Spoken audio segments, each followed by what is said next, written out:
4, we believe, soon. Bobby Manning's going to be joining us from the Garden. We got Josue Pavone. He's so hyped. That's what it is. Pumped. He is pumped. He said something ridiculous in our chat. It was like so green teamery. One thing. Just one? Yeah, just one. Yeah, only one. It was like, I'm so glad this team's back to blowing out teams. All right, I'll wait for you guys to say. I know exactly what line you're talking about. Oh, God. Yeah, it's a miracle if Bobby only says one ridiculous thing in our chat. Yeah, glad Celtics are back to destroying teams. We'll wait and let him defend himself. Yeah, absolutely. Yeah, Josue Pavone, a freshly shorn Josue Pavone, fresh from a wedding. Yeah, survived it. ATL. We're glad he made it back. Jimmy Toscano, of course. It wasn't his wedding, ladies, so just so you know, like he's I'm still very much not married. Yeah. Still there. Yeah. Getting ready for the summer. Yeah. That's right. Exactly. So Bobby will be joining us in a little bit, but look, another feel-good game for the Celtics here. You get a Houston team that's Houston, which is great. Then you get a Charlotte team, and again, this was a bit of a bummer for a couple reasons. This was supposed to be the Gordon Hayward return. Yeah. Gordon and Terry coming in here, revenge, blah, blah, blah. And just a chance to see him. And then, see if we could injure him ourselves, Right. We didn't get there in time. The irony when you go this far into the season before you see Hayward, there's a chance where you're going to miss that opportunity. The whole time it's like Kyrie, he just skips them. Yeah. So in this case again, he's gonna skip all of them too. It's not good. Yeah, all of them. So no Gordon, you had Terry, but I mean, geez, man, well, they're obviously Lamelo and Gordon and Monk. Right? Yeah. Monk. Yeah, that's a big one too. Monk, he plays well when Hayward's out, especially. He can be consistent. No scoring there. No scoring on that team right now. So Terry did his best. He hung in there, but then they stepped on their throats. When did the Celtics pull away in this game? Who entered the game? I'm not going there. I'm not going there. I'll tell you what. Look, these holograms are getting out of control. Yeah. These holograms are unbelievable now. The way that they can make them look like so actual lifelike. They hit threes and block shots.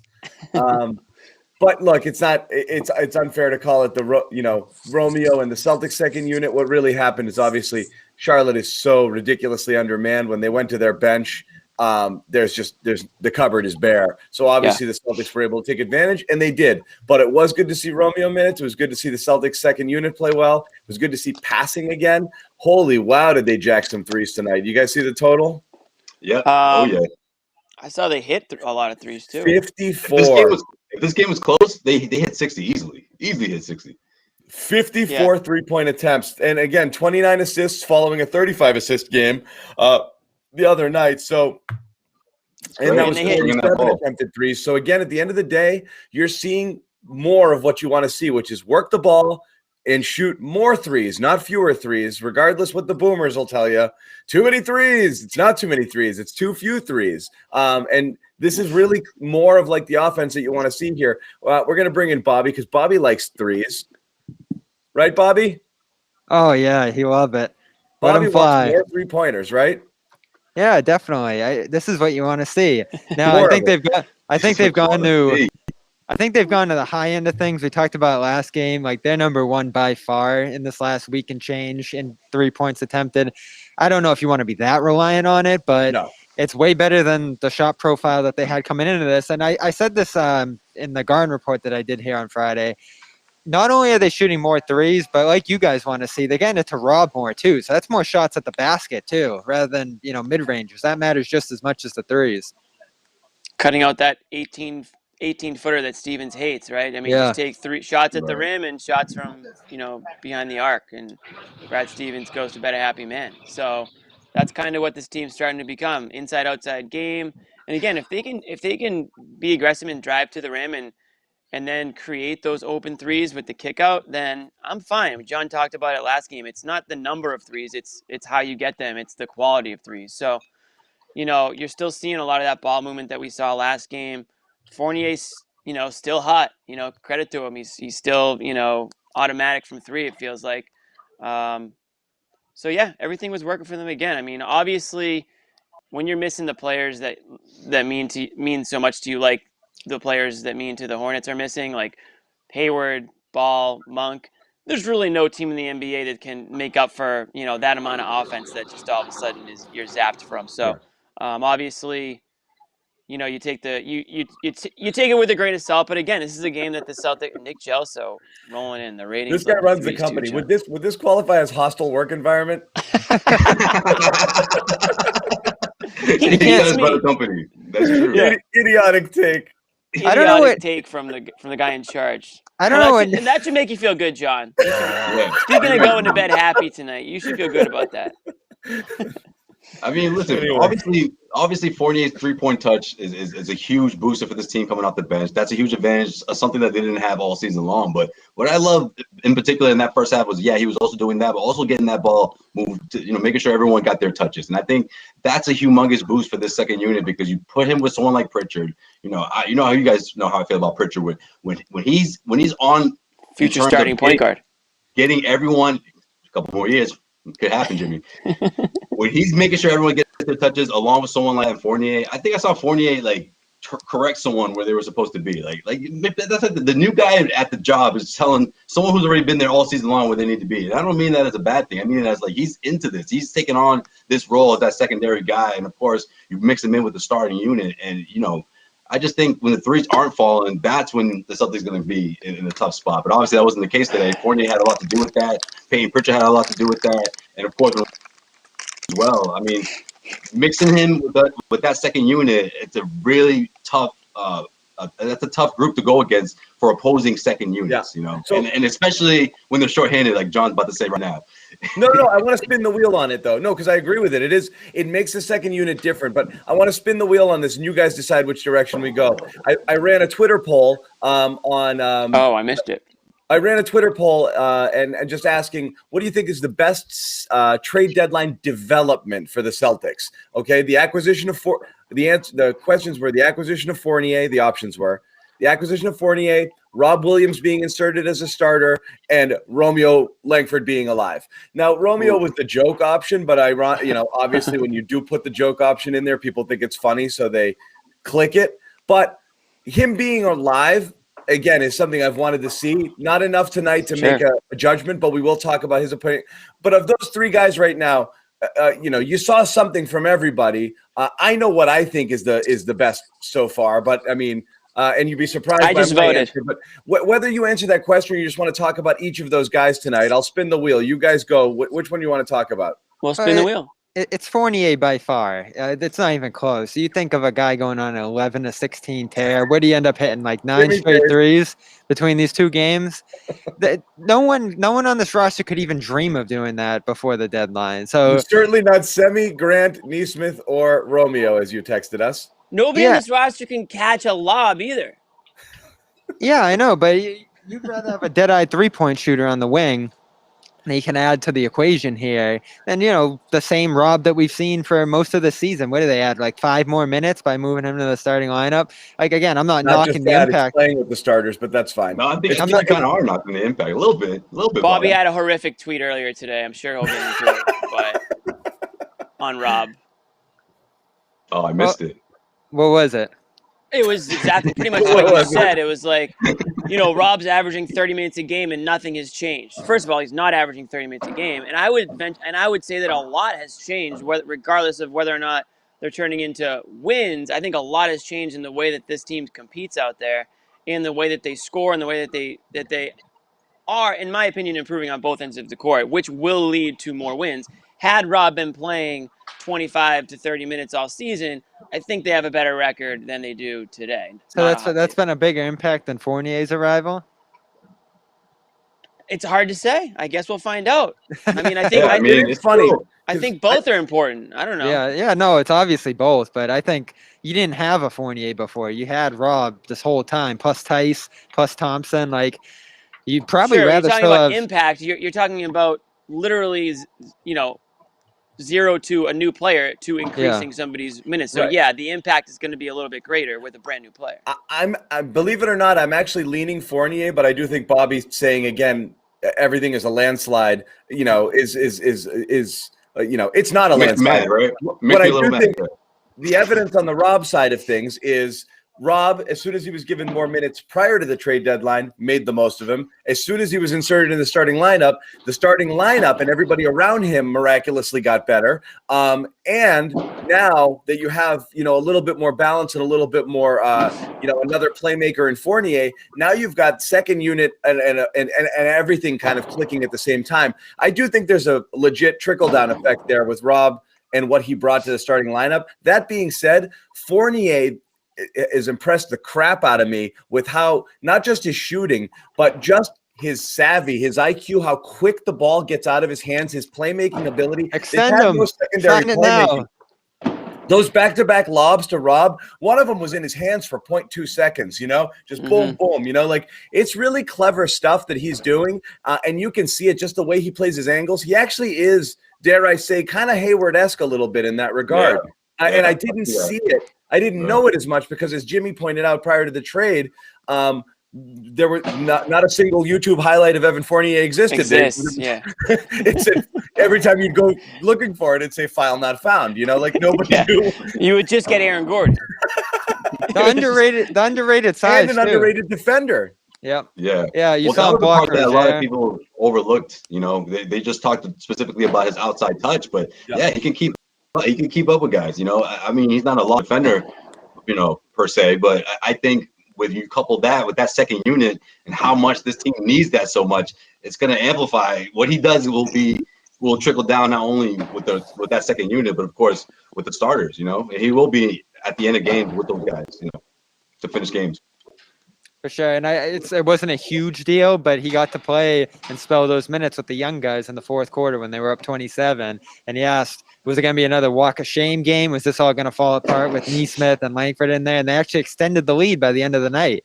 And so that was important, too, for him to be able to go out there, allowed the guys like Romeo, Nesmith, Mo Wagner, those type of guys to get some run, while not just completely capsizing like we saw earlier in the year. And still, Fournier only finished with 22 minutes. So, well, nobody needed it. That's the whole thing. All the minutes would be down tonight because the fourth, luckily they fourth quarter was out of reach. Yeah, they didn't have to worry about it. So that was good. And again, it kept everybody down. You've got Philly and then New York with the back-to-back coming up. So anytime you can cut down minutes, how many times have they had a blowout win where they didn't have to slide the starters back in? It was nice to go the whole fourth quarter, not having to worry about it. You know, is that the first one? Maybe two. Yeah, there's not a lot. Maybe two. Yeah. Usually, first time in forever. Yeah. Usually you're watching the clock. He was mad he had to go back in there. It looked like he was taking his time. He's like, Coach, this game is done. But all right, I'll go back in there. Yes. I guess I'll play it out.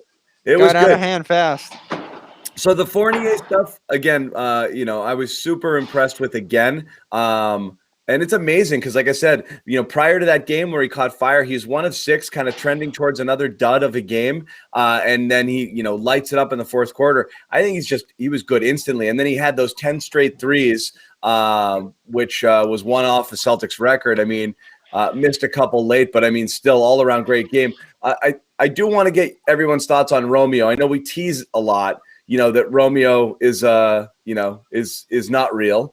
But in fact, he was real. Now, in addition to his play, which again, you only have a little snapshot of it, so it's hard to say too much. What I did find encouraging is that his first game back off of the COVID conditioning thing, they wanted to get him in right away. And so he already leapt past Nesmith in the rotation, which is not super surprising, but it certainly tells you something. But it was clear that they wanted to get him run. Brad even talked about, I'm giving him a couple stints tonight. So it wasn't he's cleared to play, go sit next to Nesmith and Taco. He was cleared to play with a design on him actually getting minutes, and with the design on him getting enough minutes to build up some stamina for hopefully what would be more meaningful minutes. So it leads me to believe prior to his COVID setback, they did have an idea that Romeo could come in and contribute in some way on this team, or at least a desire to have him do so. Yeah, for sure. And we saw that. I mean, his defense is obviously the part that we all want to see unfold. We want to see him develop, but it's so frustrating because there's not a whole lot of time. I mean, just for him to get his legs back, I think is going to take some time leading into the playoffs. And we're not quite sure if he's there development-wise to keep up with some of the, top talents or at least top tier teams. The Eastern Conference has got dramatically better over the past year, and Romeo hasn't. Obviously, he's been sidelined, so it's a tough spot. I mean, it's a great glimpse of the future, I guess. It's still, we have to see more of it, but for him to come in with that sort of energy, the putbacks and the what was it? The block. Bridges can jump, man. Yeah, that was no joke. He got on the way. That is text like for someone to do that has been out that long and come in your first minute, your first stint. It's impressive, and I guess it shows that obviously he hears the talk that's going on around the city, and it looks like he's developed some thick skin over the past year or so, and he's ready to prove himself to everyone. Yeah, everybody was blown away by his defense coming into the league. That wasn't something people thought would be a strength of his game, and he's still continuing to flash that, not only positionally, but with the dynamic athleticism to make a play like that, steal later in the game. That's what's going to get him into the rotation ultimately, because there's an opportunity here between him, Nesmith, Semi Ojeleye eventually when he gets back as like a fourth forward spot. Not a ton of minutes there toward playoff time, but it's not out of the question that if they can ramp him up conditioning-wise and he responds well to all of that over the final 20 games or so, you get more blowouts like this that he can be inserted into the fourth. There's an outside chance that he can end up making the playoff rotation, but it's going to be an uphill battle for him for sure. He's just so limited right now, and there's so little time left that it will be tough for him to break into this in a big way. But tonight's a start. But there is, though, that's the thing is right now, and it's a perfect opportunity because Nesmith didn't make the most of his minutes, so he's not going to get him back, I don't think. And Semi being out almost guarantees, even with the acquisition of Fournier, that Nesmith's going to get in. That Romeo's going to get in there, I think, in this range of 12 to 15 minutes a game to start every game. I don't think you're going to get I don't think you're going to get he sits for the next two DNP-CD and then comes in for 5 or 6. If he does, then that probably means he's not in their plans. But if he's right back out there against Philly on Tuesday, playing, again, those 2 stints, as Brad kind of pointed out there, which is roughly what you'll be looking at, a little second quarter and a little third into the fourth run, that is good enough to start, I think, and then you let him build off of that. If he goes away, that's rough. Again, it depends how long Semi's out there, but I don't think it's that hard, Bobby, to crack the rotation personally because there's not much there. You're really only competing with who? Semi Ojeleye and Aaron Nesmith at that point. And that's why I want to see him because his highest level of play, I think, gives you at least the defensive Semi with some offensive potential to boot, and we'll see whether that's the case. Yeah, I mean, the greatest trick Romeo ever played was convincing the world he didn't exist, right? that's the saying. And listen, you had that in your mind. He goes out there today, drains his first shot, the 3-pointer, which was great to see him, have a little bit of that. I know he missed the next 3, but he goes out there. Confidence is, a guy hasn't played in a year. I mean, he could have looked like Nesmith 2.0 out there, but he actually looked like he belonged. He was cool, calm, collected.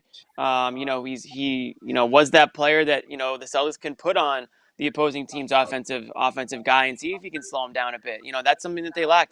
You talk about Romeo and now Fournier. That's 40 plus minutes now that you could potentially have in this rotation that you didn't have a couple weeks ago. So that's huge for a potential push here to the playoffs. And in terms of depth, if the Celtics can actually stay healthy, they look a lot more like the team in last year's bubble, playoff personnel-wise, than they have sort of floundering through the first, half plus of this season. So anything you get out of Romeo is a bonus. I mean, if you're talking about a guy that can give you 15 minutes off the bench, I mean, last week, John, I think you said, a lost season for Romeo. So that's the worry. Yeah. Right. That's the worry. Listen, we're not gonna go overboard here with his debut, but you got meaningful minutes. You got something that resembled an NBA player, which is great. And if they can build on that, and if he can stay healthy, because that's another guy that hasn't been able to stay healthy. If he can stay healthy, then you've got an end of rotation sort of player there for the playoffs. So that's all I was pointing out for today. Is the fear was when they were like, you got the vibe, didn't you guys? That they were like, you're not going to be seeing much of this guy. When they're like, wow, with the reconditioning stuff, the kind of feeling was like, I don't know what, if anything, we're getting from him. So I thought that ramp up might be, those last few games where he's had the COVID reconditioning designation.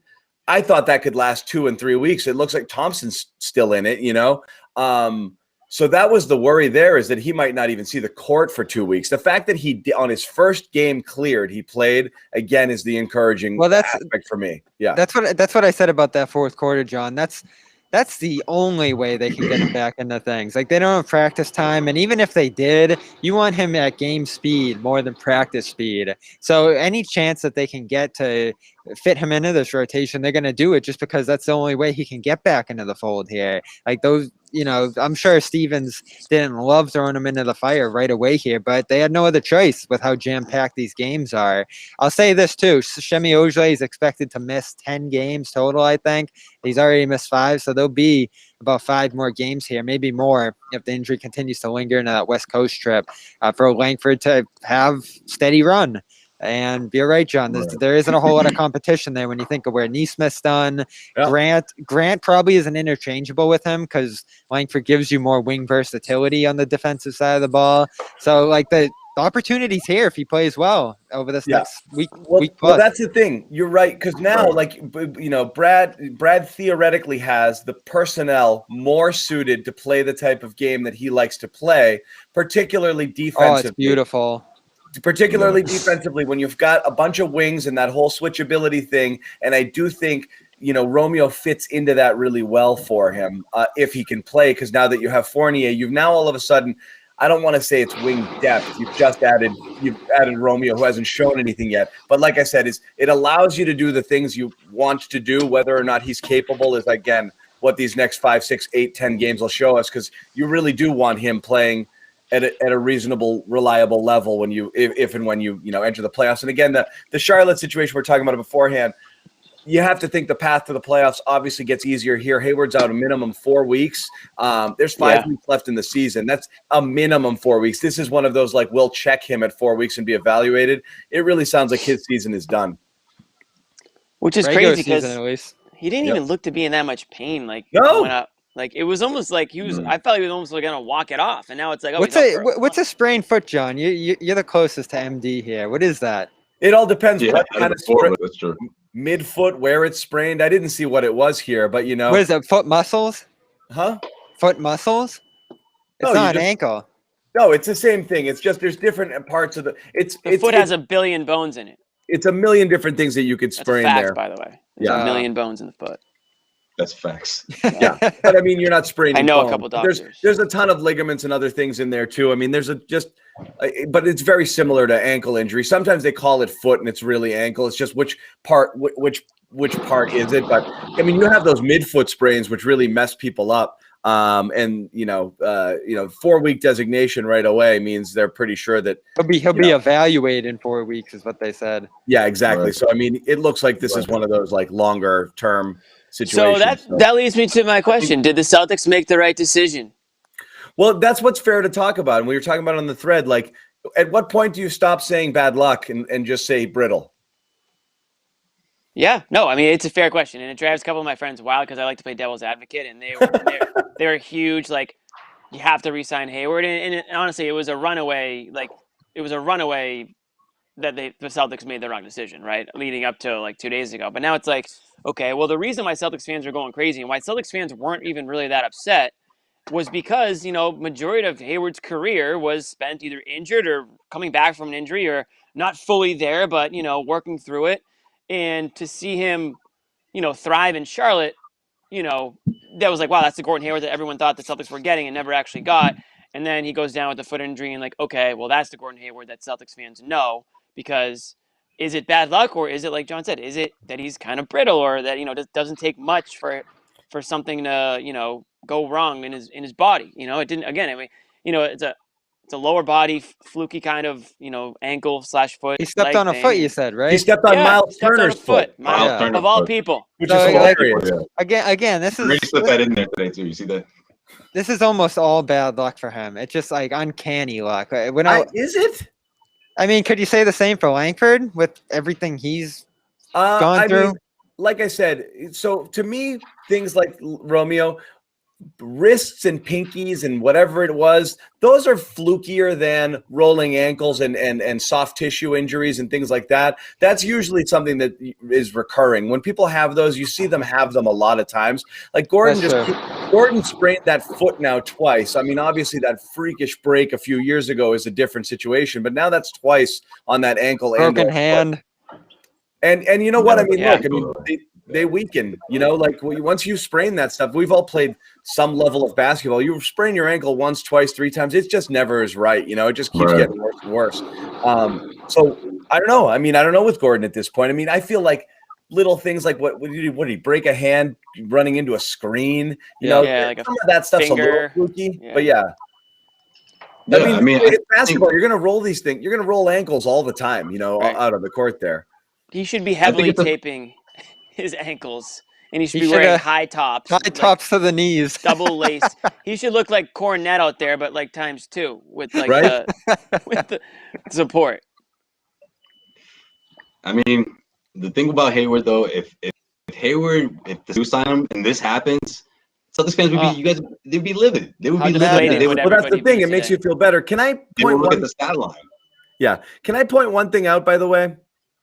As we talk, just when we're talking about Gordon Hayward, it's really interesting. I know he started off the season kind of, you know, on fire, and he had, you know, a couple of big point, you know, games, and it was like, okay, he's unlocked his inner self. I mean, at the end of the day, if you go through the stats, he's averaging 34 minutes a game versus 33.5 with Boston, okay? He's getting 15 shots up a game versus 13.5 with Boston. His field goal percentage is slightly down. His three-point percentage is slightly up. His usage is roughly the same. He's really almost – his rebounding is down. His assists are identical. He's literally – Then when? Last season? This last season with this season is well, he was really good last statistically season. Not that far off. So it is interesting. That's a great point by Jimmy. It shows too, like how great he was last year and how underrated that was. But the narrative that leaving for Charlotte, he got hurt again though. But I'm saying the narrative that leaving for Charlotte unlocked him is a fallacy.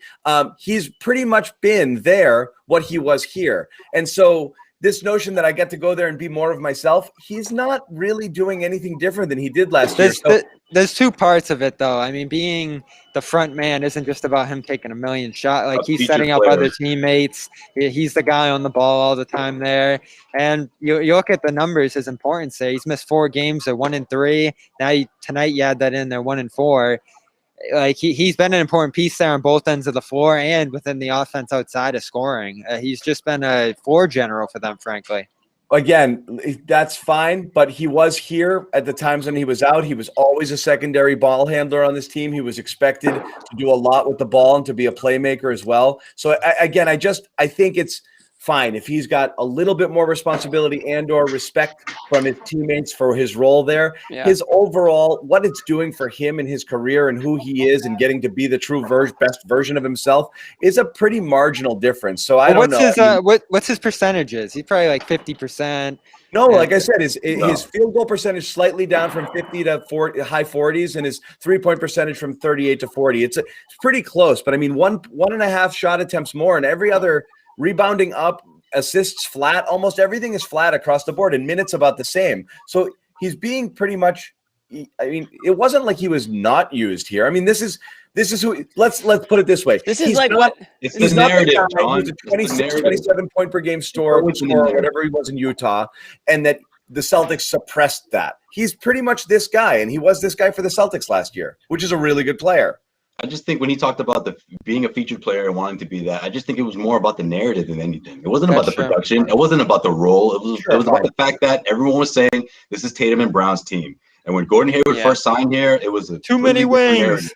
He was supposed to be the one that's going to lead the obviously him and Kyrie, or originally it was supposed to be him and Isaiah Thomas, but it was supposed to be him and Kyrie. He got hurt when he came back.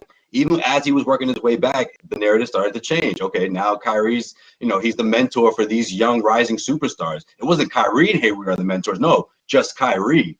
And as he's trying to get himself back, he finally got himself back, put together his best season in Boston last year. But again, what's everyone remember? It's what have you done for my Celtics fans, right? What have you done for us lately? right? You got hurt in the postseason. Yeah. In the postseason, you fought through, but obviously he wasn't the same player. Obviously, you forget what happened because 2 months went by, from the NBA shutting down. So it was a lot going on. But again, at the end of the day, I just think it's the narrative. He doesn't like being that guy. He doesn't want to be known as the guy who's a size to the two rising superstars. And let's be real, it was about that money, the 120 million.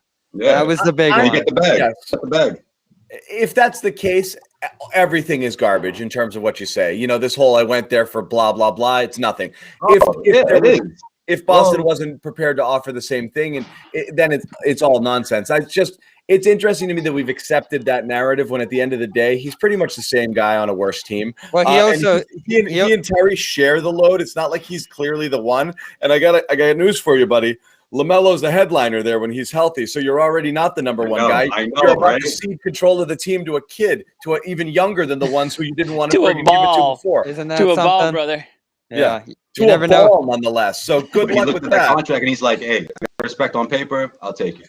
I'll tell you though, it can be a breath of fresh air though to not only leave the Boston market, which was probably tough on him, but also to just kind of be on this young team without a lot of expectation, building something, playing a fun style. Like things got a little rigid starting last year here in Boston with the way they were playing offense. So there was probably a million different reasons that went into this, but at the end of the day, that money was the big one. And then everything else was secondary for that. Like they offered the most money by far, and that's what he took. So that's what it came down to. They offered him the most money. They offered him a much bigger role than the Celtics could have offered him. Whether or not they're using him similarly or not, I guarantee you that was a huge part of it, was the role.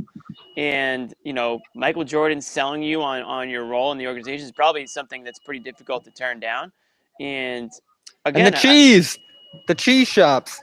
Charlotte's got so much cheese. Absolutely. And then he got some of that cheddar. That's all he needed. I think a fresh start was probably something that Hayward really was looking for. I think his Boston career was probably one that he'd like to move on from for a number of reasons.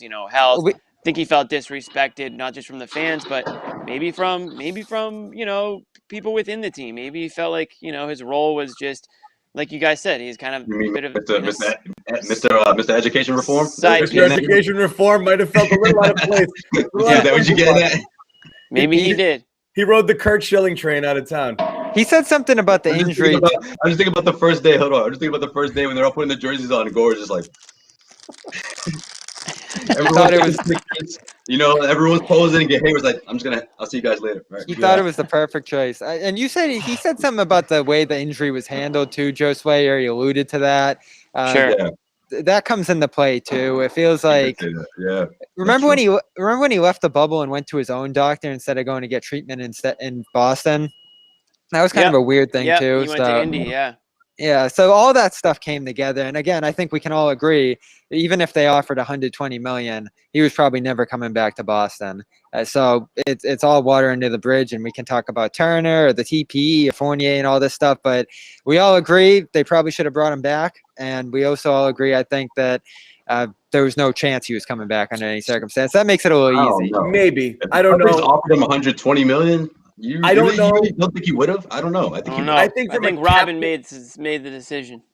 From a cap perspective, in terms of having the assets and having this here versus the little dance that they've had to do here, you would have gone into the tax. It would have been expensive, but having Gordon here would have just been one box you didn't have to worry about anymore. You would have just been checked at that position. You knew going forward you'd have a solid core, and you didn't have to worry about it. You don't have to trade any picks, so you can just keep picking young guys and try that. Keep picking young guys, see if you hit a lottery thing, or you could potentially package and try to sell off Kemba and see if you can get out from under that contract because you knew you'd had kind of more in the fold. Now you can't because you really need to hold on to it because you're just not deep enough.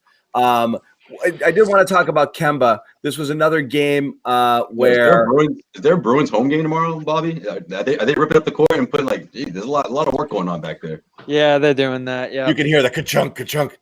Yeah, exactly right. That's John, speaking of Nick says check your phone. I don't know. He's like being Nick about it. So is he serious about the Marcus Smart thing? He said, Bobby, check your phone too. I don't know. I said in the middle of the show. He's like, yeah. I'm like, well, we're doing a show. Yeah, why don't you tell him to check Joe's phone? Yeah. So Nick, I did it. I told him. Now you can lay off me now. I know. Nick doesn't. Hold on a second. Let's all text him right now. No. Whoa. Nope. It's pretty interesting.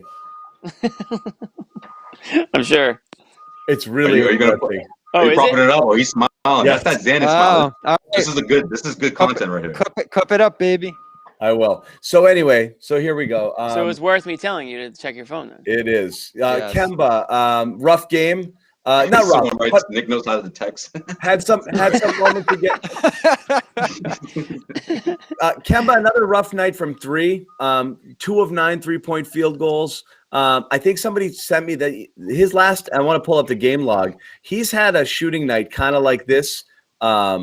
Like 3 out of the last 4 games where he's it might have been the exact 2 of 9 here.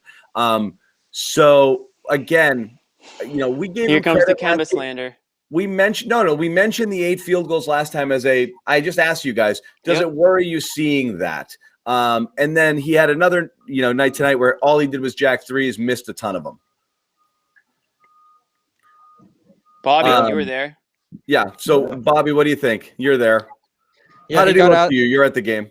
He got out of the flow of things early, and then they started going back to that Tatum ball time at the end of this game. So it does bring back some of the concerns about the offense that you only get one shot throughout the flow of the game to make your statement, whether it's going to be facilitating or scoring the ball on the ball before they're going to move on to other options. Pretty early, they started funneling opportunity toward Jaylen Brown, and then that second half, it was all about Tatum on the ball. That whole third quarter was him just being dominant. I think he hit all 5 shots. So he struggled early, and they got away from him. That's what it was all about. Now, he did have a bunch of assists. Last 5 games, and he did, because you're right. I mean, 8 assists last game, 6 this game, and you like to see that from him. Last 5 games from 3, 3 of 10 versus Milwaukee, 2 of 9 New Orleans, 2 of 9 Dallas, 3 of 6 versus Houston, and then 2 of 9 again. So he's in a bit of a rut here. Shooting slump. Yep. Well, I think he's gonna have to adjust though, because he's playing off the ball a lot more now, right? Marcus Smart's been the point guard, especially since the injuries when Marcus came back. I mean, we had a couple of games where obviously we talked about the bad side of Marcus's game, but there's been a lot of good things to say about the way he's been handling the ball, and I think he's trying to kind of ramp up Kemba in that way. That way, Kemba doesn't always have to have the ball in his hand, and he can sort of work on just purely scoring as opposed to bringing the ball up and trying to get the team into his offense. So I think he's sort of transitioning into that, but I don't want, and we talked about this before, and even last season, I don't want Kemba to come into a space where he's thinking that he has to knock down 3-pointers to be effective, because when he's attacking, when he's dancing, like I like to say, when he's dancing and weaving through defenders the last couple of games, I've noticed, I just think that he's much more effective. Joe Sway's gone, but Joe Sway's right though. The thing is though, if Kemba Walker doesn't have the ball in his hands, then he can't be that typical aggressive Kemba Walker driving in the hoop. Now he's the guy coming around screens or whatever it is, taking threes, but he might just be going through a bit of a shooting slump right now. Joe Sway, you got it. Go ahead, Jimmy. My bad. No, I just picked up I finished your sentence because we lost you mid-sentence. So what should his role be in the offense, guys? Because there are nights where he's dynamic enough on the ball that he can create for himself and others. And I do think he's their best pick-and-roll passer by far. My question is, if he gets out of it early, like would he start 2 of 8 in that first half and they get away from him off the ball? Like I think he had a nice cutting layup in that second half, but that was about it. And we're still seeing with him that, they can get him catch and shoot opportunities from 3 occasionally, but he's just not dynamic enough off the ball that he's going to be making a big impact. But that's been Kemba before. That was Kemba last year. How many times we see Kemba go 2 for 7 in the first half and then drop 20 in the third quarter? I mean, obviously this was like pre-injury Kemba. This is like the very first couple of months of his tenure in Boston Kemba. But I don't think that that's out of the realm of possibility that he can't return to being that guy down the stretch. I'm just worried that he's going to get himself out of the game mentally if he misses 3 straight 3-pointers, or if he thinks that he doesn't, or he doesn't. You think it's a mental thing? I think it's a mental thing. When Kemba gets in his head a bit, when he feels like he's stepping on people's toes, I don't like that. I like him to be aggressive. I want him to not worry about that, because he's the veteran. He's the one that, at the end of the day, whether it's Jaylen or Tatum, if one of those guys is having a cold shooting night, Kemba's very more than capable. So you think he should keep becoming that second half Kemba? You think he should keep firing away? I think he should keep I think he should be careful with his shot selection, not firing from 3, but picking other spots to attack. I like him. I like him more attack mode too. 9 out of what? 12 attempts where you all threes. That's too much. I like attack mode. I like him in attack mode. And now that you have Fournier, you kind of almost would rather have Fournier taking these threes, right? So I mean, if you could, right. I don't think you just get away from a guy like Kemba Walker. He's too much a part of the team, too much a part of the offense.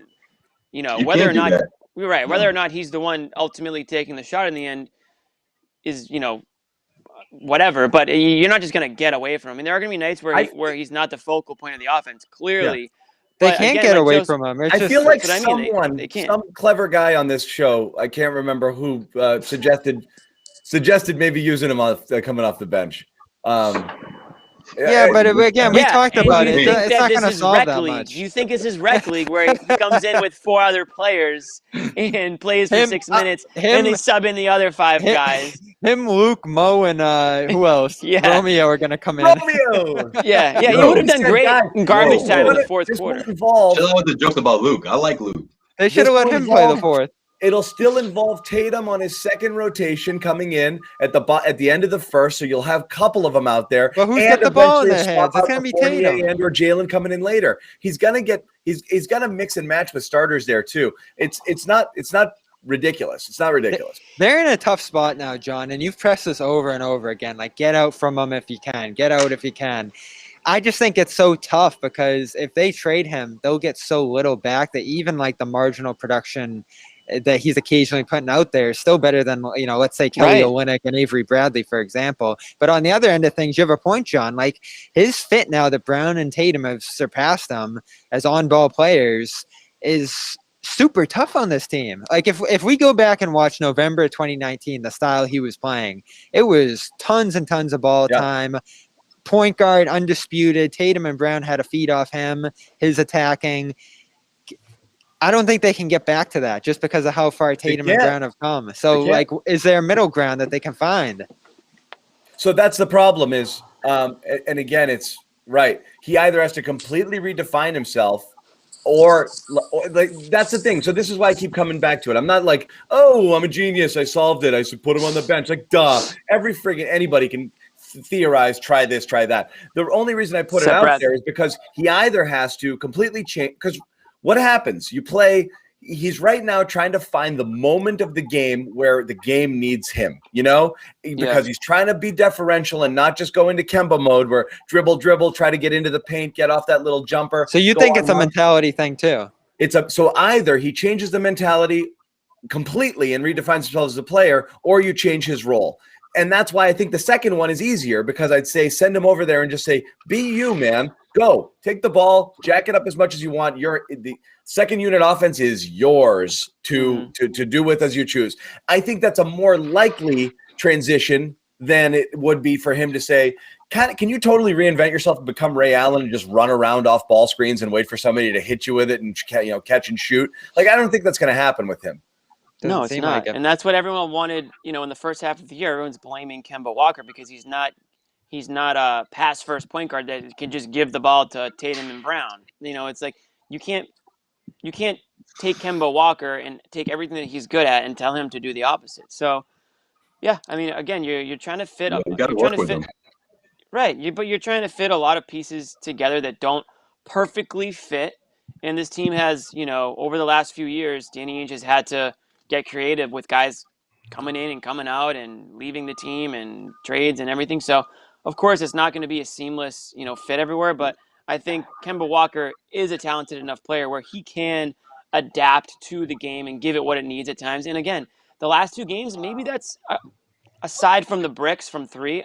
I think he is giving the game, what it needs. I mean, no one was more like positively vocal about bringing on Fournier than I felt Kemba Walker was. It felt like he was extremely happy to get Fournier on this team. So I have a feeling that he's willing to, bend a little bit on some of the things that he does out there in order to get a guy like Fournier involved more. Maybe that's what's happening. That's true too. Yeah. And you almost wonder like who should have the more shots, more opportunity of those two. Like it becomes an even bigger lump of ball guys now because that's where Fournier is at his best, and we're seeing it now. They're getting him more involved, getting him those spot-up jumpers, and not only is there one ball to go around, but there's only so many times that they can run these guys around screens and get them those threes. They can't give that play to Brown 5 times and Tatum 5. Like that can't be their entire playbook for the game, and they just take turns doing it. You know what I mean? So like you have a lot of guys on this roster who want to do similar things, and somebody's going to have to sacrifice a little bit and diversify their game. And let's give credit to Fournier too. I wasn't sure he could play the style of ball that he's mostly been playing so far, catch and shoot, off-ball movement, catch in the lane and finish, and he's doing that. He's putting his mind to that, and he might be the differential guy who ultimately takes the backseat to even get Kemba more involved. So luckily he's succeeding in that role right now. We'll see if it continues, but there's another question there. Does he like that? Is that something that will spur him to re-sign with this team? It's a very complicated situation at the top of this roster when it comes to opportunity, and we saw how that worked out with Hayward. That was a big thing that seemingly pushed him outside the door, and they don't want to lose Fournier. Like, that would be an absolute disaster, as we've talked about.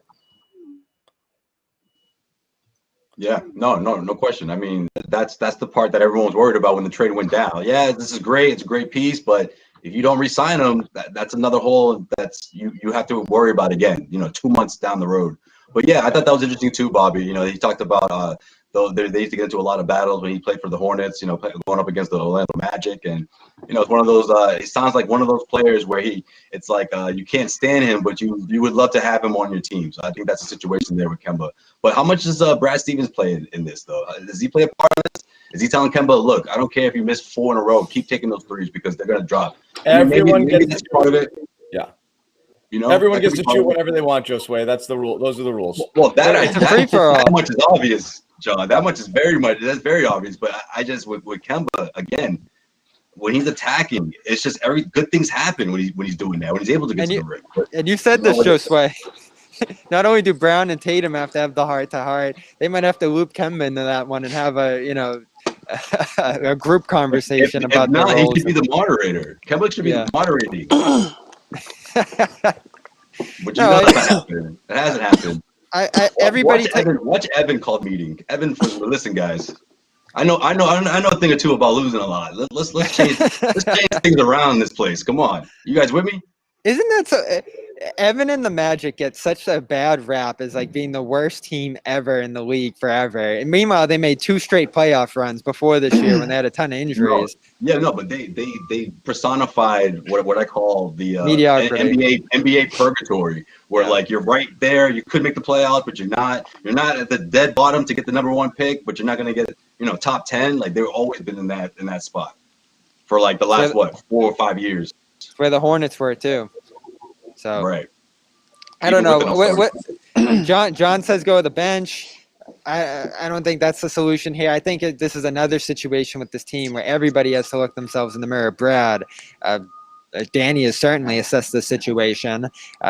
Tatum and Brown, they all have to come together and figure out the best solution to this verbally. Because right now it is just a free-for-all. Like, let's see who can get theirs wherever they want. And nobody is being strengthened by this except maybe Fournier right now, just because he can fit in around all this a little better. Brown, too.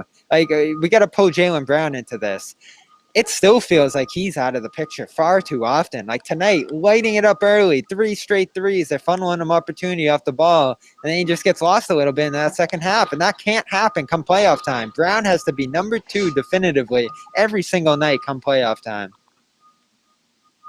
Yeah, but at the same time, though, when it's a 25-point game, I mean, they did this the old-fashioned blowout style, right? I mean, we haven't seen this in a really long time. So Tatum came out there and hit 5 straight shots, doing his dancing isolation thing. It wasn't a formula for success by any means. Right. What do you think, Jimmy? I'm done with this game. That's what I think. That Marcus Smart thing. Yeah. Anyway, so I'm on to Philly. Huh? I did want to ask you guys one. I want to ask you guys one more question. Okay. Somewhat related to this game. This is something that continues to come up in the chat, and you see it in Twitter all the time. And it's obviously hindsight with these sorts of things is 2020. But when you see it tonight, and we're having the Kemba discussion, and then you see Rozier, and we were talking about it on the thread. He's calling. You asked this question. I don't think anybody alive thought that this was a play that they were going to make that offseason when Kyrie left. Rozier was a goner. And in fact, I think the only thing you can question in a hindsight move is whether Danny should have dealt Rozier mid-season at the deadline to be able to get something back for him. And I think the answer to that is unequivocally, absolutely yes. I think that was a big misstep. But seeing as what, knowing what we know now, would you have taken Terry for the money Charlotte gave him, which again was considered a massive overpay? Everyone was like, Charlotte, they give him this for what? Versus same as Kemba, right? Who at the time, everybody, myself included, was very excited about Kemba as a really good addition and a nice stopgap after losing Kyrie, where you felt you might not lose that much. So at the time, I don't think anybody would have said it, but now looking back, if you had it all to do over again, would they have been better off with Rozier and his money versus what they have with Kemba right now? So with his money is the key word. Obviously, with his money, yes, because the big knock on Kemba is, or not. It's not even really. It's not Kemba's fault. It's the Celtics cap situation is where it is right now, and obviously, the less money you have tied to these guys, the less harder it's going to be to get out of it in an off season if you're trying to, trade players or anything like that. So, based on the money, yes. Here's what I'll say though about Terry Rozier. Great player, best fourth quarter guard of the year, really, based on the numbers that we're seeing. But I'm not sure. We talk about fit. I'm not sure he fits any better than Kemba Walker does he?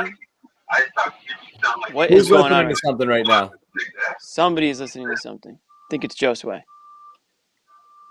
Now he's on mute. Okay. All right.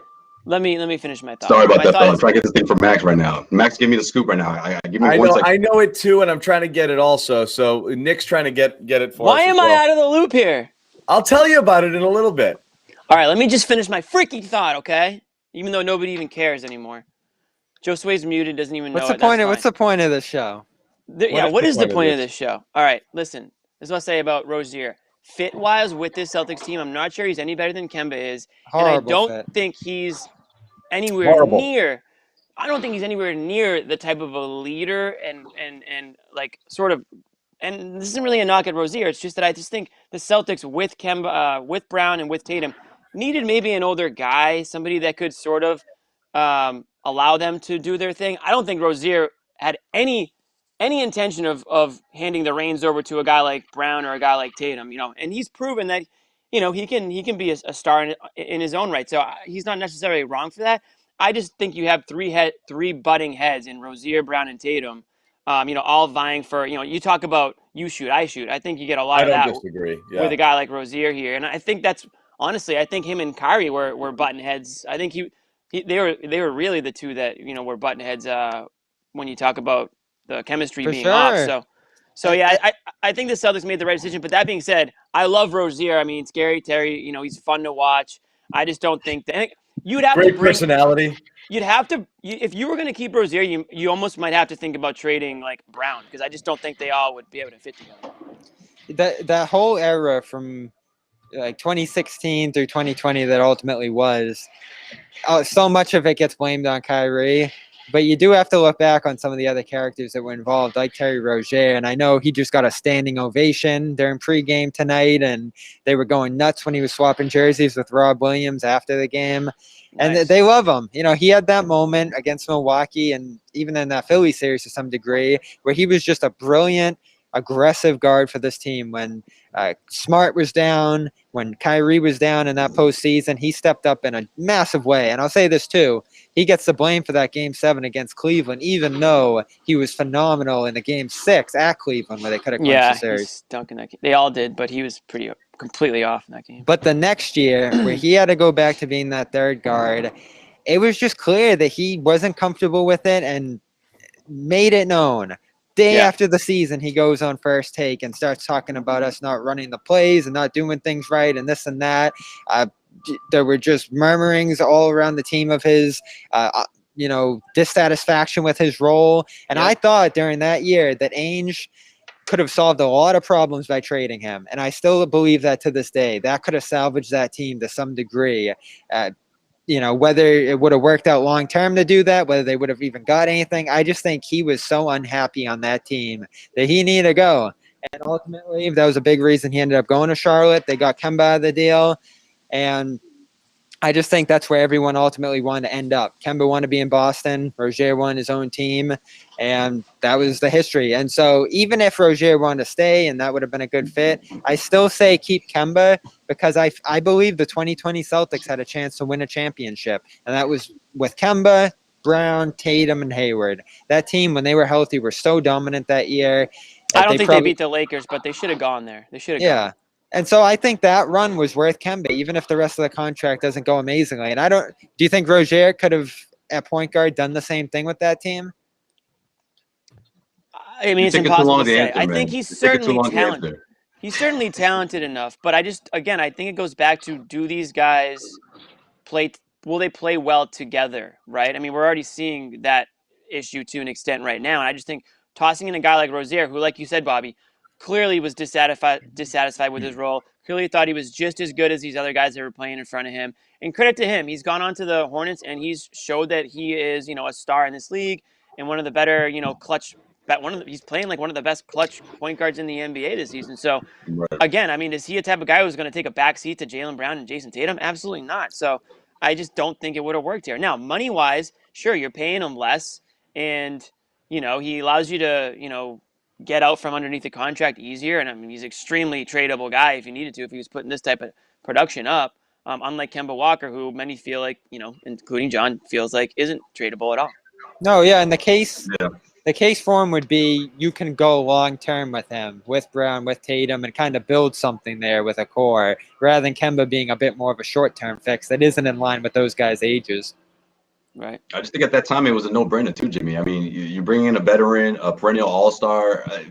Besides the fact that Rozier obviously has shown that he can come up big in the postseason, I just don't think he has pains to do. I mean, from the Celtics perspective at least, right? I mean, if you're looking from the way things ended after 2019 season, it's like, wait, let's try to let's try to split this up as much as we can without breaking, the best core guys that we have. And of course, that was Jaylen Brown, Jayson Tatum, and then they traded for an all-star in Kemba Walker. So I just think at that time it was just too much of a no-brainer to just say, you know what, let's just give the young guy a shot here. I just think they would have been. It's too risky. It was too risky of a move. It was 1,000% an obvious move to let Rozier leave and to bring Kemba on. I don't think you can debate that. Yeah, how can you say no? How can you say no to an all-star that really wants to come to your team? There was at that point, if you polled 1,000 people, it would have been 999 who would have said, are you kidding? Of course it's Kemba. I'm literally saying, looking back at it now, it's not. No, I get what you're saying. It's people's jobs to make these determinations about who the long-term fit is and whether this guy's knees are going to hold up or how that style of play. But what Jimmy said right out of the gate, I think, is the number one point here, which is everyone will see the stats, see Rozier playing. His efficiency is way up this year over what it's been, and that's kind of the difference. He's knocking down more threes. He's shooting at a higher clip. I mean, people have to remember his final season with the Celtics, my God, was he disaster. Bad. Oh, even in the playoffs, bad as it gets, both in terms of refusal to accept his role, but also just his percentages across the board were so bad. He had such a bad year after that amazing stint in the playoffs there. So it was really depressing to see it. I mean, he shot 38% from the floor. I mean, he was he was just a chucker. And honestly, he was never a good shooter. He still isn't he 41 now? No, he's 47% this year, which is crazy. Really? He had never eclipsed 40%. He never eclipsed 40, ever. Okay. But the threes were okay. 38%, 35% his last 2 years, they were passable.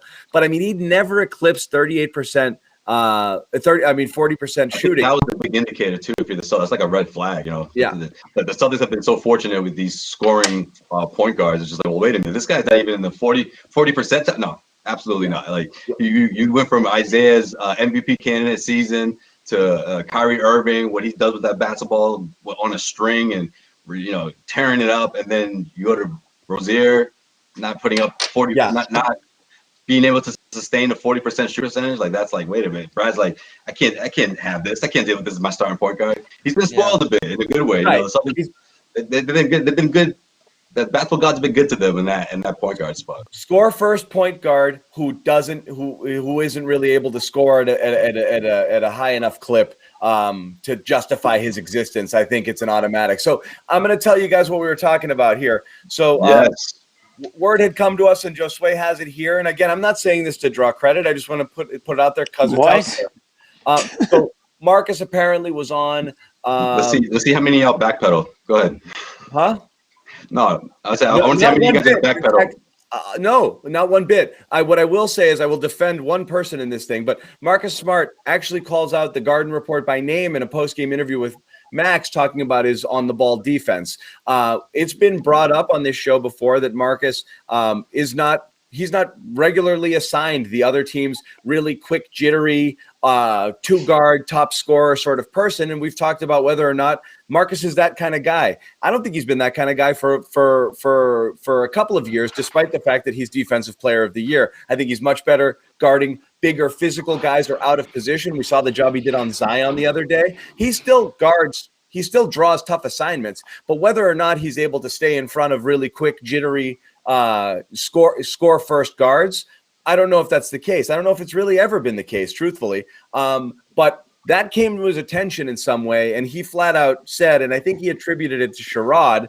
Well, I don't think Sherrod has said that, but Sherrod might have been part of a conversation about that that's BS. I thought he was the one that said the shiftier guards, though, if I'm not mistaken. I remember responding directly to Sherrod. Sherrod said, with the shiftier guards, I'm not quite sure he can stay up with them. So I agree with that. I agree with that, but the I've said that a lot, so I'm going to eat it. I've said it a bunch before Sherrod started coming on the show. That's true. It's possible Sherrod said it himself, but I don't remember. John, you've been saying that since last year. That's true. Is there a quote or something, or I don't know. I don't know where he got it. But Jimmy's all scared. Look at Jimmy. No, I feel like I'm out of the loop. I don't know. You went in on Marcus, bro. You went in on. No, he's asking, do you have sound or a quote from Smart? The bad news is he watches the Garden Report, so watch what you say, Jimmy. No, I just didn't know if we had sound on it. You're gonna love Marcus now. No, my opinions won't change. I mean, we've talked about Marcus a million times. I think he's great at what he does, and listen, what we say won't determine what Marcus Smart's role or career arch is here in Boston. So no, he plays better, man. Yeah, we might get credit for this. Friday night was his best defensive game of the year. Remember, best defensive game. What did Marcus do? He played phenomenal defense and he didn't shoot a lot. If we're gonna eat that one, and that's the Marcus Smart you get the rest of the year, we'll eat it. What about what I was talking about when we started the show? The fact that he's been taking over the point guard duties and doing a damn good job at it. I mean, like. For the things that he does bad, it's just like I feel like most Celtics fans, not just you, John, a lot of Celtics fans, they just completely forget all the other stuff. And it's just like, well, wait a minute. Because the team isn't 500, okay, yeah, I can understand your frustration, but who's the bigger scapegoat than Marcus Smart? Since last year, everything falls on Marcus. He just comes back, and then they drop a couple games. Oh, Marcus is doing that shooting thing again. It's just like, well, wait a minute. That's part of the problem, but it's not the whole issue here. That's not like get him out of town issue, right? It's not that serious. It's not that deep. Our comments were pretty glaring about him too because of his notoriety as a phenomenal defender. But we've talked about Jayson Tatum and Jaylen Brown as well, who while they haven't honed their reputations in on being all-world defenders, were crucial defenders on this being a top 5 defense last year, and they have slipped as well. So you can say Smart, Brown, and Tatum, all 3 of them have slipped because of the bigger offensive load that they've taken on. That usually happens in the NBA. Right. It's just a natural thing. Kawhi Leonard, if you look at Kawhi Leonard these last 2 years, he has not been a very good defender, and he's known as the best defender in the universe. You see that. You see it based off of assignment choices. The last time they played Kawhi, he's not guarding Tatum. Yeah. No, and that's and that's, it's all this blame we're placing on everybody's a little imperfect because should Smart be the third option on the team like he has been for most of this year? Probably not. He should be on the bench and fixating on defense. But because of the roster that Danny Ainge put in place, that's the role that he had to take on. So, it's not us just drilling Smart saying he's being lazy or, he's not even physically the defender he's in the past. We know he's capable of it. But on this team, in this current role, a fact is a fact. He just hasn't been the same defender this year. No. Fine. Yeah, fact. fine. I mean, listen. That's fact. Yeah, but it's not every get him player, out of town type of level, though. We're not. But he's a polarizing. He's a polarizing player. Look, no, I know, he's always been a but polarizing player, Josue, because his value supposedly transcends the numbers or what you see, or it's based on intangibles. Right. And that's where always, no matter what, that argument's going to go, because you're going to see its stat lines, you're going to see shooting percentages, you're going to see those games where he's, jacking tons of threes, games where he has lapses, he has a 3-point friggin' heave the other day and then breaks down, the next 3 plays after that, and the Celtics kind of fought, go in the tank against New Orleans. There's a lot of there. He's a polarizing figure because of, look, I mean, we're not talking about, people forget about Marcus Smart a lot of times, like the waves they've ridden with him as an organization over the years. I mean, there was times where the question was, can you keep this guy around anymore? And obviously he's righted that ship, and he's kind of taken on the role of like the spiritual, and emotional leader on the team. But I mean, this guy's been all over the map with it. And then you throw in inconsistencies and inefficiencies. He's a lightning rod. He's always been, he always will be till years after he's gone. That's not going to change. Yeah, but okay, let me ask you this, John. How many times have you mentioned that he's all NBA defense? How many times have you ever on this show mentioned it? I've mentioned it to talk about whether or not it's legit. Yeah. No, not even. You didn't even mention it. You just talk about he's regarded as his defensive god, but never once do you mention his biggest accolade. Like, you know what I mean? Like that's where I'm getting at, John. Like it's just like people. It's easy to forget because you're so to speak, in your feelings about this team. What's wrong with this? What's wrong? Oh yeah, Marcus again. And so yeah, that's on the list, but it's a long list of things that's with this team. But that's the thing. And Smart was out forever too. Let's not forget that he was out for like over 20 games. No one talks about that.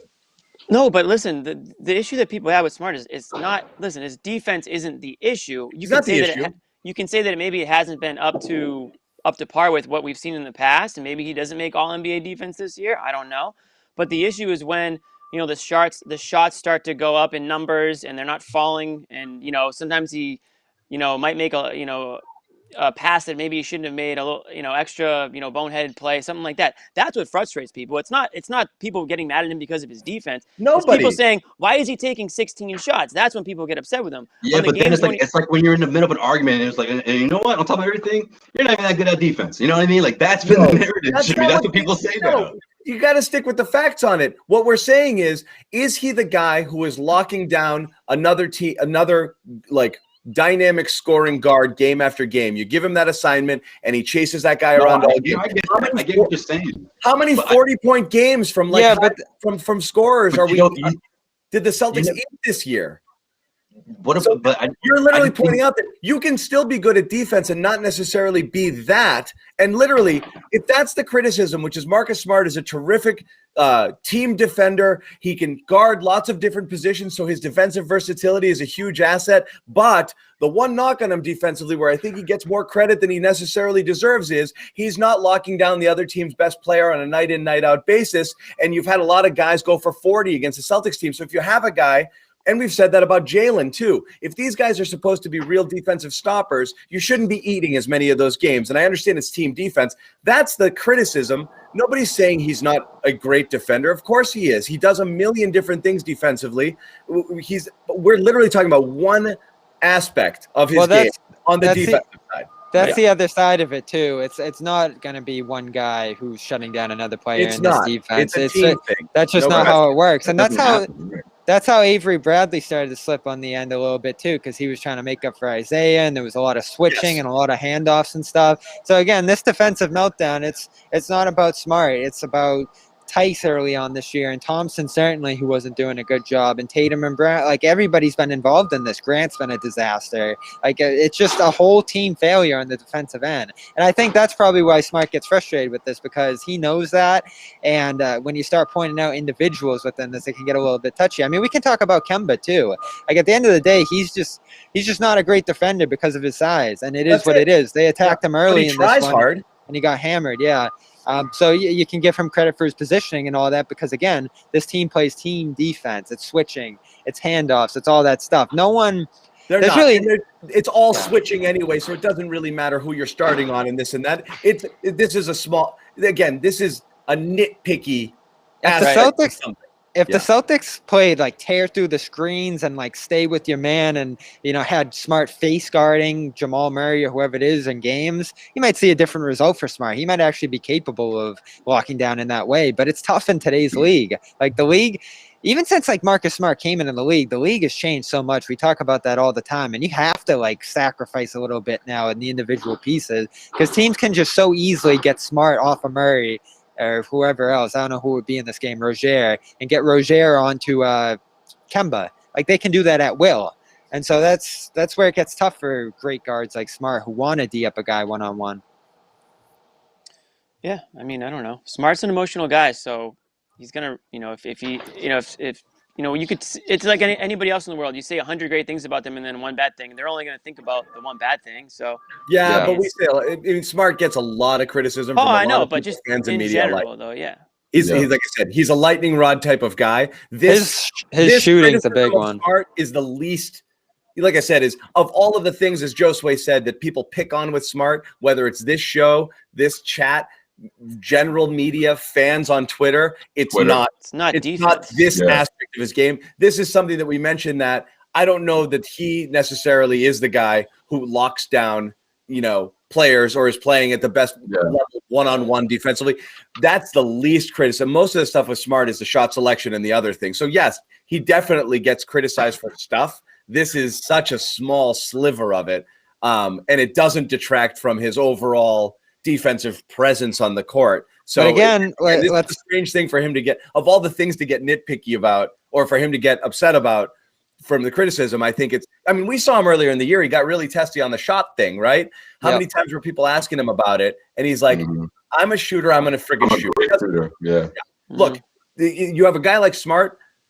That's what he believes you can't be successful unless you have some type of ego, right? Now let's defend Let's defend this a little bit too, though, because this team factually has not been a good defense this year. It's the same team, it's the same personnel, and they went from 5 to within the last month like 24th. So what is it? Is it effort? Is it engagement? Is it individuals within it? We have to consider all of this because no one on this team is going to call out individuals and they're all going to say it's a team. So you got to go down the list and start approaching everybody's role in it all, especially the best defenders who have been held to that standard over time. Like Jaylen's gotten it too, right? And Tatum, you've mentioned it. It's across the board. Yeah. It's across the board. I just think 100%. I think what led into that conversation, or at least how it got so heated or whatever it was, but it was this before the deadline or right after? Either way, it was about Gordon. Could the Celtics have exactly the Gordon? Do you make a deal? Is Marcus Smart according to Mark Murphy? Was he the deal breaker? Is he the reason why Aaron Gordon is not in the Celtics right now? Right. And that's what led to this whole conversation, and I think that's what we forget. And we have reports too. It wasn't a conversation about Marcus. What is it? Marcus isn't that good of a defender anymore. It's more of how valuable is Marcus on the Celtics compared to other teams. I think that's how the whole thing started. Various people have reported too that Smart heard his name in rumors and did not like it. And there was word of a sit down with Ainge where Ainge said, you were never on the table. Yep. So again, this is a very frustrating time for him because it felt like he was on the verge of heading out of town. That's what I mean. The thing with Marcus Smart getting upset about a comment about, specifically whether or not he's a, terrific on the ball defender or able to guard quick mobile guards I think is really more of a reaction to his name coming up makes you have a debate on whether or not Marcus Smart should still be here. And when that comes up, it's a full autopsy, it's an audit. Everyone spends all the time talking about what you do and don't do and whether it's worth you being traded or not. And the people who want to make the trade are going to point out all of your warts. And that's why people hate having their names come up in trade discussions, because then everyone sits here and says, I'm all set with it. If consensus, and we saw it building both in you saw Twitter polls in our chats, people were ready to go. Yep. Let's move on from this guy, even though people love him and they think he's a heart and soul player and they think he's a one-of-a-kind guy. It seemed and that wasn't right. Yeah, it seemed like the vibe was, it's about time to move on here. And when you start to hear that stuff, that sucks. Well, it was more like, if it happens, if it happens, it happens. I think people were resigned to the fact that it could have happened, and and people probably should have labored over it a little more. I think people get caught up in that deadline flurry. They want to see action. They want to see players flipping here and there. And you don't even get into the fact that you can make a trade and make yourself worse. And I labored over that one for days and days. I still haven't even decided over it. Because, again, what's Gordon? We can pick Gordon's game apart for days and days. It was anybody's game apart. Yeah, It wasn't a no-brainer at all. And again, I think we were all in a similar place on that one. Like, it might be a good idea, just given where Smart is. But man, you could rip Smart out of this room and just watch the house fall. Yeah, that's what I mean. And that was my main point. I'm like, okay, maybe he's not locking down the Kyrie Irvings of the world or whatever, this year, but it's the culture. He's the anchor of the defense, and it's a culture that starts and ends with him. It's not sure they struggled a bit when he wasn't there. Sure. Yeah, they did win some games as well, but I just think all of that, again, that value is not the same on another team. It's exclusively for the Celtics, and hence why he has the team-friendly deal. It all lines up. Bad team defense, bad all year with him here. Bad when he was gone. It's just not been good. There's other stuff too, though. I mean, we think about his fiery personality, his ability to call guys out. He's going to be the guy who freaks out in the room. I don't think anyone else in that room is going to do that. We talk about Brad, that not being Brad's role. So if you pull him out of that and you bring in another guy in Gordon, that's another intangible loss for the team. Again, what have we talked about? Where you lose with Smart if you made this trade? It's you don't have another playmaker right now, and right now you have to have him out there distributing because nobody else is doing it. Especially with Kemba's condition. So you have to. And two, that kind of motivator guy. What are the two knocks on the team right now? Nobody's getting them the ball, and so they need a little kick in the ass because they come out with low energy. That's Smart's job. So when you're talking about trading him, you're giving up two things that you desperately need in the moment, which is what made the Gordon conversation a difficult conversation, which is, Gordon seemingly has the type of skill set and a player that you're looking for, but they don't have anybody who can simulate what Smart does for the team. And if you remove it, you're losing. How much are you losing? It could be a ton. Or it could. You might not really notice it, and then you move on, and that's that. Right. But that's the debate. That's all. That's the debate. Credit to Danny Ainge too, though. They got the player in the position they needed. They got it for very cheap, and they retained Smart and all their picks into the future, which is all you could ask for. Like, this team was begging for an upgrade. They got one. It's working out so far, and now they get to keep Smart. They get to keep these picks to use in future deals. I came out of that deadline absolutely thrilled, even though they didn't get the Gordon thing done. I feel better about it now after watching Fournier the last couple of days. But again, you want to see it high level. It's less about the player and more about what happens next with the next year and how much you pay for them. And like I said, re-signing Smart, extending Rob, and doing Fournier. That's a lot of money you're going to have to pay just to keep this team together. I don't know how much closer it gets you to a championship. So it's less about the player. I do want to see Fournier do it against better teams. We do want to move on a little bit and talk about the Sixers because we lost Josue. We do have the Sixers coming up, and Embiid is back. So this is an interesting little 2-game stretch here for the Celtics.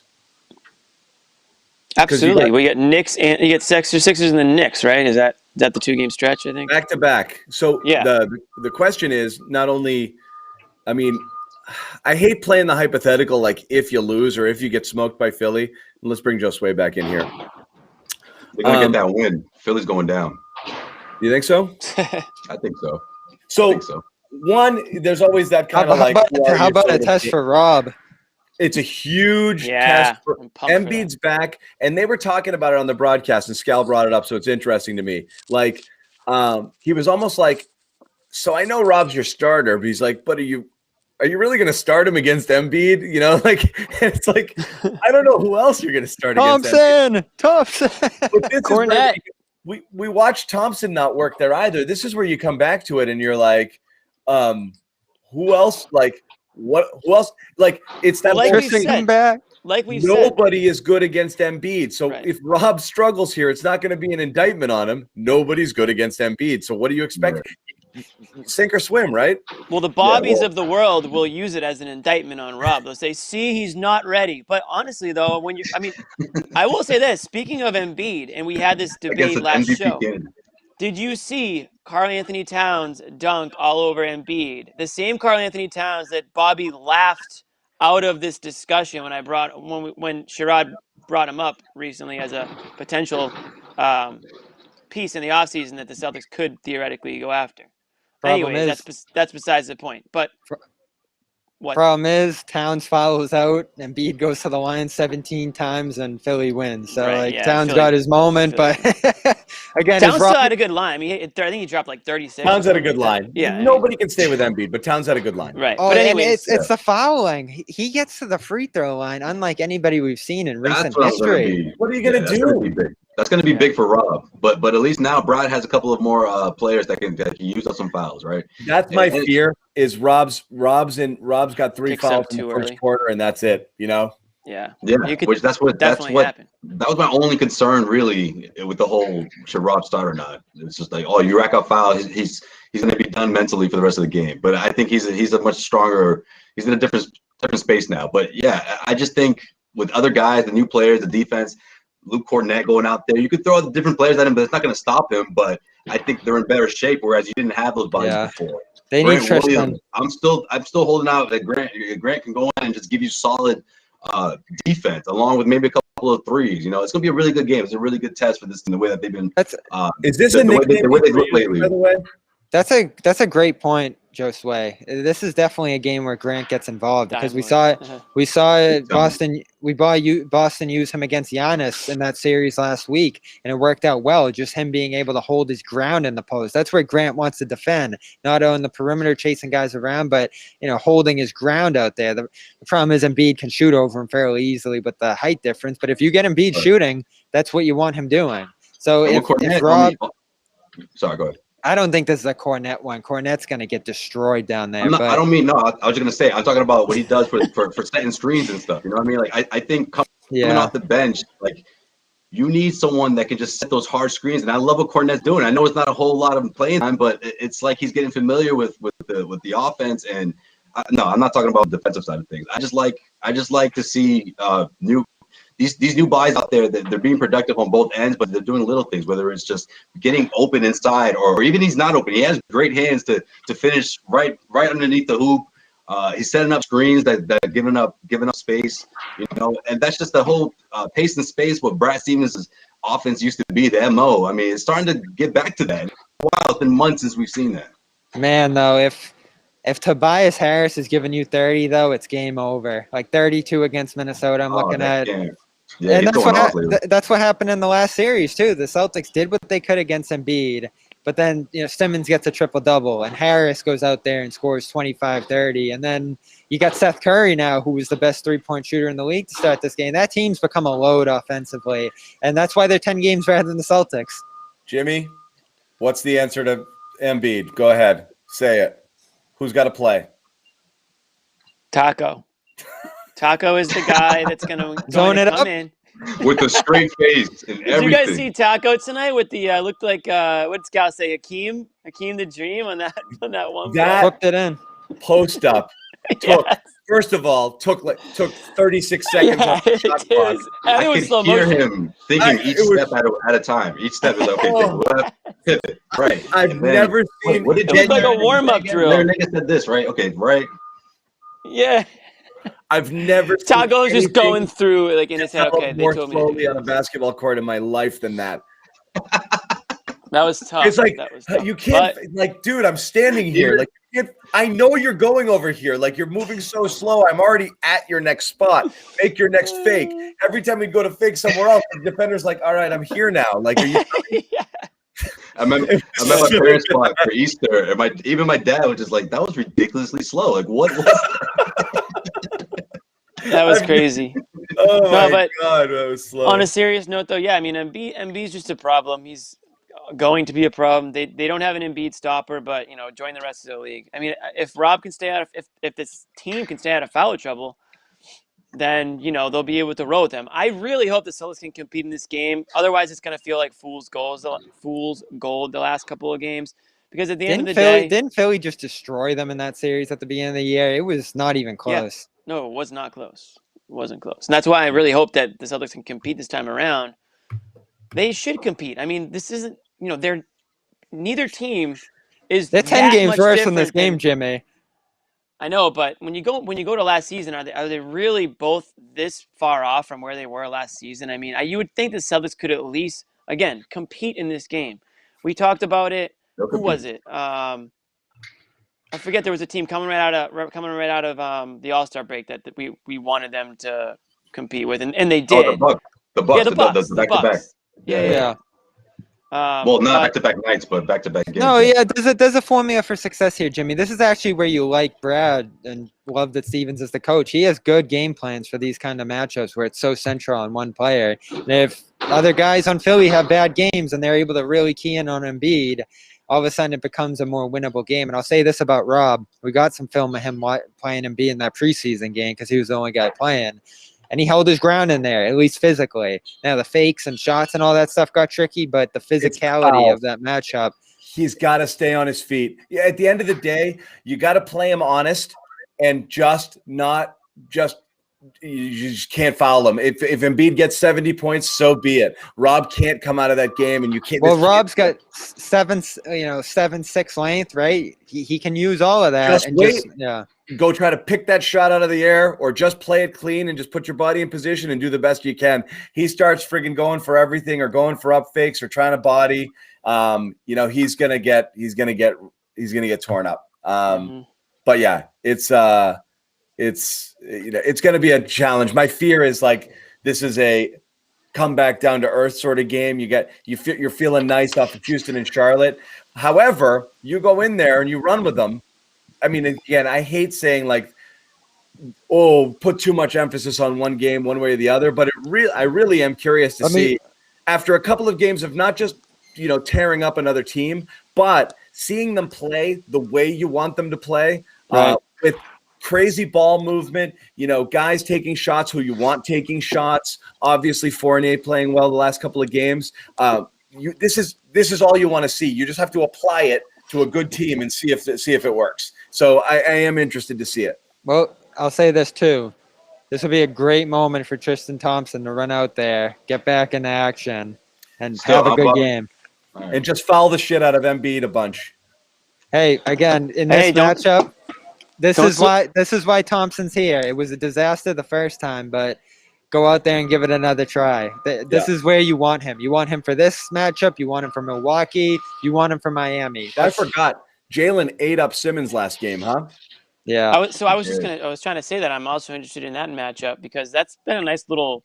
Remember the crossover, step back move? Yeah. He ate him up, man. And Simmons is as good as it gets there. This should be a fun one. This is gonna be a TNT one, probably, right? Yep, it's on TNT. Yeah, nice. At the Garden. It's a great way towards the end of this homestand. Then you wonder, does Kemba play in that Knicks game at this point? Where so far into the season. Question. Do you guys think which game is more important, and which one do you have a better chance to win? Would you consider resting Kemba against Philly so he plays against the Knicks? Seeing as no? Probably not.